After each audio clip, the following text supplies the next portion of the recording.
Hello friends, welcome to the crash course on Indian contract act. और आज हम एक नए टॉपिक की शुरुआत करेंगे जिसका नाम है कंसिडरेशन। आज हम इस वीडियो में जानेंगे कि कंसिडरेशन क्या होता है और ये कितना ज़रूरी होता है एक वैलिड कॉन्ट्रैक्ट के फॉर्मेशन के लिए। तो आइए शुरू करते हैं। तो देखिए, सबसे पहले हम ये जान लेते हैं कि कंसिडरेशन होता क्या है। तो देखिए, consideration is essential for a valid contract. एक वैलिड कॉन्ट्रैक्ट को फॉर्म करने के लिए कंसिडरेशन बहुत ही ज़रूरी होता है। It is the price for a promise. ये क्या होता है? ये होता है price for a promise.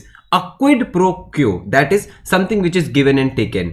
It is the value received as an incentive for a promise. A B से कोई प्रॉमिस करता है, ठीक है, तो उसके लिए उसके रिस्पेक्ट में जो इंसेंटिव होगा, जो बी करेगा ए के लिए, that would be known as consideration. A contract without consideration is not binding on the parties. एक कॉन्ट्रैक्ट जिसमें कंसिडरेशन नहीं होता है वो पार्टीज के ऊपर बाइंडिंग नहीं होता है। In other words, consideration is a reward accepted और given in return for the promise. Consideration क्या है? कंसिडरेशन एक रिवॉर्ड है जो कि एक्सेप्ट किया जाता है या दिया जाता है इन return for the promise. It is a fact that without consideration agreement is not valid. और ये फैक्ट है कि कंसिडरेशन के बिना अग्रीमेंट जो है वो वैलिड नहीं है। तो हमने यहां से क्या जाना? हमने ये जाना कि एक वैलिड कॉन्ट्रैक्ट के फॉर्मेशन के लिए कंसिडरेशन जो है बहुत ही इंपॉर्टेंट फैक्टर होता है। अब हमारे इंडियन कॉन्ट्रैक्ट एक्ट में जो ये टर्म कंसिडरेशन है वो डिफाइन किया गया है under section 2 sub clause D, जो कि कहता है कि when at the desire of the promisor, the promisee or any other person has done or abstained from doing or does or abstains from doing or promises to do or abstain from doing something, such act or abstinence is called a consideration for the promise।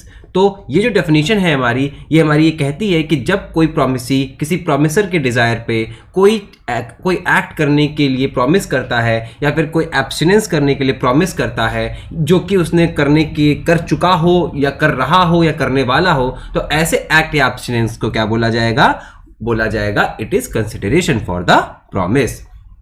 Now, definition of consideration under section 2D requires in the first place that the act or abstinence which is to be the consideration for the promise should be done at the desire of the promiser। तो सबसे पहली requirement consideration के लिए ये होती है कि जो भी एक्ट और abstinence आप करने जा रहे हैं वो करा जाना चाहिए at the desire of the promiser। वो होना चाहिए at the desire of the promiser। Secondly, that it should be done by promisee or any other person। ये किसके द्वारा किया जाना चाहिए? ये promisee के द्वारा किया जाना चाहिए या फिर किसी और पर्सन के द्वारा किया जाना चाहिए। And lastly, that the act or abstinence may have been already executed or is in the process of being done or may be still executory, that is to say it is promised to be done। और जो वो act है वो जरूरी नहीं है कि उसी समय पे किया जाए, वो पहले भी किया जा चुका हो सकता है या उसी समय करा जाया भी हो सकता है या फिर ऐसा भी हो सकता है कि हम प्रॉमिस करें कि हम फ्यूचर में कोई चीज करेंगे। तो क्या बात निकल के आई? सबसे पहला कि जो एक्ट और एब्स्टिनेंस है, ठीक है, वो that should have been done at the desire of the promisor. दूसरा, it must be done by the promisee और एनी अदर पर्सन। और तीसरा, इट डजंट मैटर कि जो कंसिडरेशन है वो उसी टाइम किया जाए, वो पास्ट में भी किया जा सकता है, प्रेजेंट में भी हो सकता है और फ्यूचर में भी हो सकता है। अब इसका एग्जाम्पल देख लेते हैं। X promises to deliver 10 kgs of basmati rice to Y and Y promises to pay rupees 500 upon delivery. In this contract, Y promises to pay rupees 500 upon delivery is the consideration for X promise। ये जो 500 रुपए है ये 10 kilogram basmati rice के लिए क्या है? Consideration है। इसने ये प्रॉमिस किया कि डिलीवर करेगा और उसके कंसिडरेशन में Y ने ये प्रॉमिस किया कि वो X को 500 रुपए देगा। Similarly, X's promise to deliver 10 kgs of basmati rice is the consideration for promise of Y made। Y ने जो प्रॉमिस किया कि मैं उसे 500 रुपए दूंगा, उसका कंसिडरेशन क्या होगा? X का promise to deliver 10 kgs of basmati rice। तो यहां पे हमने ये देखा कि कंसिडरेशन एक्चुअली होता क्या है। अब हम बात करेंगे जो हमने ब्रीफली देखे एसेंशियल एलिमेंट्स ऑफ कंसिडरेशन को, उसको यहां पे हम डिटेल में देखेंगे। तो देखिए, presence of consideration is one of the requisites of a valid contract. Valid contract के लिए प्रेजेंस ऑफ कंसिडरेशन बहुत ही ज्यादा जरूरी है। Consideration must be of two directional natures, that means both parties should get benefited mutually। मतलब consideration जो है वो दोनों तरफ से होना चाहिए, मतलब दोनों पार्टीज के बेनिफिट के लिए होना चाहिए। It must be of two directional natures, then only the contract becomes capable of creating legal relations.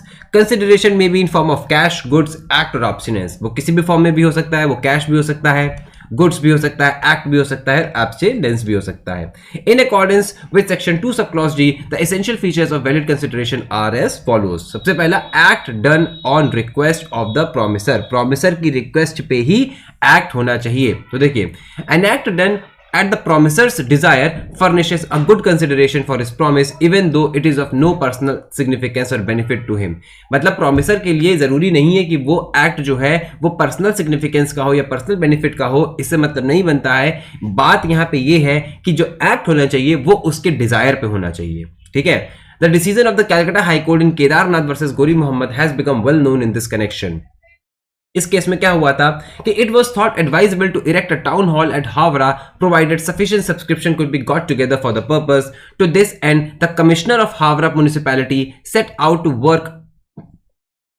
Work to obtain necessary funds by the subscription. क्या हुआ कि ये सोचा गया कि एक टाउन हॉल इरेक्ट किया जाए हावड़ा में, ठीक है, और उसके लिए जो कमिश्नर थे हावड़ा म्युनिसिपैलिटी के लिए, वो नेसेसरी फंड्स जो हैं वो जुटाने में जुट गए। कैसे? By public subscription. The defendant what the subscriber. Defendant क्या था? वो सब्सक्राइबर था टू दिस फंड फॉर ₹100। उसने 100 रुपए दिए थे। Having signed his name sign किया था in the subscription book for that amount. On the faith of the promise subscriptions the plaintiff enter to a contract with a contractor for the purposes of building the hall. और इसी faith पे कि defendant जैसे और लोग, defendant तो था ही जिसने 100 रुपए दिए थे, और डिफेंडेंट जैसे लोग, इन सब के फेथ पे जो हमारा प्लेंटिफ था, he entered into a contract with the contractor for purposes of building the hall. वो कॉन्ट्रैक्ट में एंटर हुआ कॉन्ट्रैक्टर के साथ कि भैया आप जो है क्या बनाइए, एक हॉल बनाइए।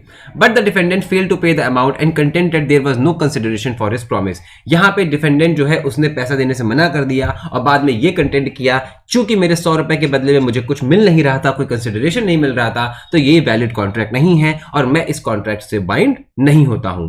यहां पे कोर्ट ने ये बोला, he was however held liable because persons were asked to subscribe knowing the purpose for which that money was to be applied for, and that on the faith of this subscription an obligation was to be incurred to pay to the contractor for the work. The promise is in consideration for your agreeing to enter into contract to erect, I undertake to supply for money। यहाँ पे court ने ये बोला कि ए को पहले से पता था कि उसका जो पैसा है वो किस लिए जा रहा है, वो बी को जा रहा है जिससे कि वो एक टाउन हॉल को इरेक्ट करा सके, और बी इसके लिए एक कॉन्ट्रैक्टर से क्या कहते हैं, इंटर इनटू कॉन्ट्रैक्ट, वो कॉन्ट्रैक्टर से कॉन्ट्रैक्ट में एंटर हुआ।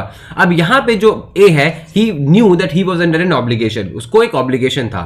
तो the promise is the consideration of your agreeing to enter into contract to erect, I undertake the supply money for it. The act of plaintiff in entering into the contract with the contractor was done at the desire of the defendant। ये जो act है जो B ने किया, ये कहाँ किस लिए किया गया था? Eight the desire of the ए किया गया था, क्योंकि ए को पहले से पता था कि ये चीज होने वाली है और उसने फिर भी 100 रुपए के लिए सब्सक्राइब कर दिया था, ठीक है। तो इसको माना गया for the consideration with in meaning section 2D of the act, और इसी को मान लिया गया कि ये क्या है, कंसिडरेशन है for section 2D of the act. Okay, अब सेकेंड पॉइंट आता है प्रोमिसी और any other person.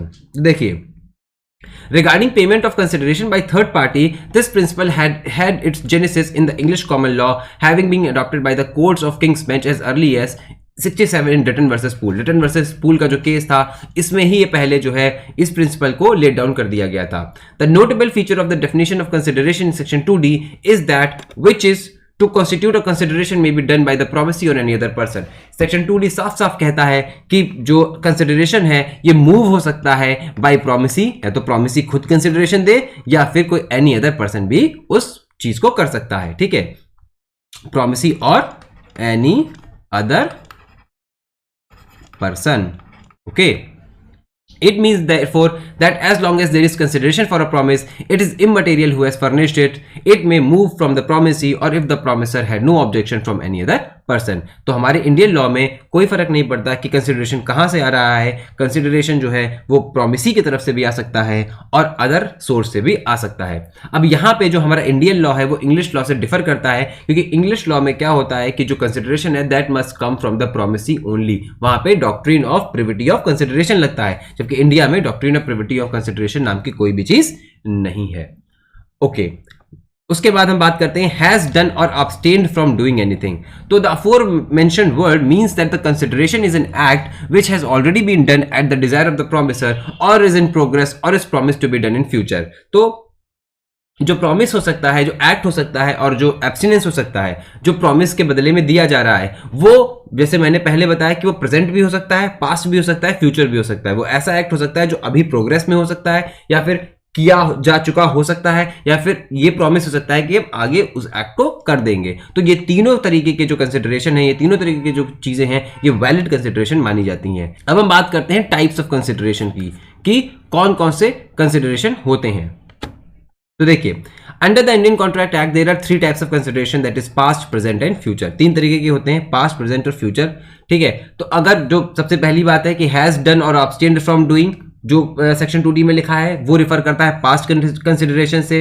Second, does और अब्सटेन्स फ्रॉम डूइंग, ये बात करता है प्रेजेंट कंसिडरेशन की। और तीसरी बात जो प्रोमिसेस टू डू और अब्सटेन्स फ्रॉम डूइंग है, ये बात करता है फ्यूचर कंसिडरेशन की। तो 3 तरीके के कंसिडरेशन हो सकते हैं as per section 2D of Indian contract act, past consideration, present consideration and future consideration. एक एक करके इनको देख लेते हैं। तो देखिए, Indian contract act recognises past consideration which means that the consideration for any promise was given earlier and the promise is made thereafter. मतलब आपने एक्ट तो पहले ही कर दिया, ठीक है, और प्रॉमिस जो है वो बाद में किया गया है। An act done by A for B at B's request, A के द्वारा एक एक्ट किया गया for B at B's request without any contemporaneous promise from B, without any contemporaneous promise. Contemporaneous का मतलब उसी समय का प्रॉमिस, मतलब रेसिप्रोकल, साइमल्टेनियस प्रॉमिस। तो आपने ए ने एक्ट किया बी के लिए, बी की रिक्वेस्ट पे, लेकिन उसी समय बी ने कोई प्रॉमिस नहीं किया। ठीक है, बी ने प्रॉमिस क्या किया, सब्सिक्वेंट प्रॉमिस किया, मतलब लेटर इन द टाइम उसने प्रॉमिस किया। तो भी जो ये एक्ट है ए का, वो क्या माना जाएगा, it will be term to be deemed to be a valid consideration as per section 2D of Indian contract act. लेकिन एक बात यहां पे नोट करने वाली बहुत जरूरी है कि जो कंसिडरेशन है वो शुड हैव, जो कंसिडरेशन है वो दिया जाना चाहिए eight the desire of the promiser. Promiser के कहने पे ही, प्रॉमिसर के डिजायर पे ही जो है प्रॉमिसी कंसिडरेशन को मूव करेगा। अगर वो वॉलंटरली कुछ करता है, अगर वो वॉलंटरली कुछ करता है तो वो कंसिडरेशन नहीं माना जाएगा। तो पास्ट कंसिडरेशन के 2 एग्जांपल्स यहां पे हैं कि ए ने बी के पर्स फाइंड की और उसको दे दी, बी ने प्रॉमिस किया कि वो उसे 50 रुपए देगा, तो ये क्या है, वैलिड कॉन्ट्रैक्ट है। पहले उसने पर्स फाइंड की और बाद में बी ने प्रॉमिस किया कि वो उसे 50 रुपए देगा, तो this is a valid contract. Second example, A ने बी के इन्फेंट सन को सपोर्ट किया, बी ने बाद में उसे प्रॉमिस किया कि मैं इसके पैसे तुमको दूंगा, तो ये क्या है, ये है वैलिड कॉन्ट्रैक्ट। ओके, इसके यहाँ पे एक बात जानने वाली है, ये बात नोट करने वाली है कि इंग्लिश लॉ के अंदर जो है पास्ट कंसिडरेशन जो होता है वो कोई कंसिडरेशन नहीं होता है। It is not a good consideration under English law, whereas in Indian law past consideration is a good consideration. Next बात करते हैं हम प्रेजेंट कंसिडरेशन की। तो when one of the parties to the contract has performed his part of the promise which constitutes the consideration for the promise by the other side, it is known as present consideration or executed consideration। present consideration को क्या बोला जाता है, executed consideration भी बोला जाता है।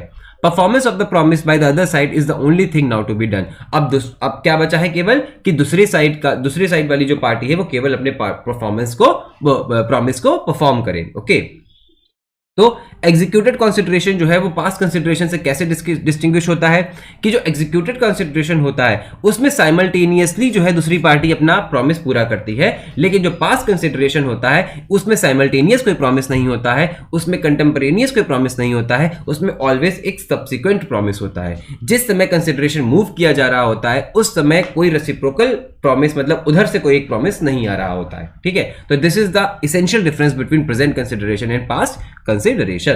अब हम बात करते हैं फ्यूचर कंसिडरेशन की। तो देखिए, consideration may consist of an act which is only promised to be done at some future time.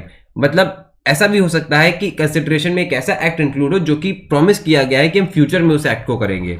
तो there may be simple exchange of promise and each promise is a consideration for the other, कि A ने B से कुछ promise कर दिया और B ने ए से कुछ प्रॉमिस कर दिया, तो ये दोनों प्रॉमिस हैं वो क्या कर रहे हैं, एक दूसरे के लिए कंसिडरेशन बना रहे हैं। ठीक है, फॉर एग्जाम्पल ए ने एग्री किया कि हम तुमको जो है कुछ क्वांटिटी ऑफ गुड्स जो है बेचेंगे, किससे एग्री किया, बी से एग्री किया, और बी ने बोला कि मैं तुमको प्राइस दूंगा। तो in other words A has promised to sell and B has promised to pay until the goods are actually delivered to be under the contract the consideration is executory. तो consideration क्या है, वो executory है।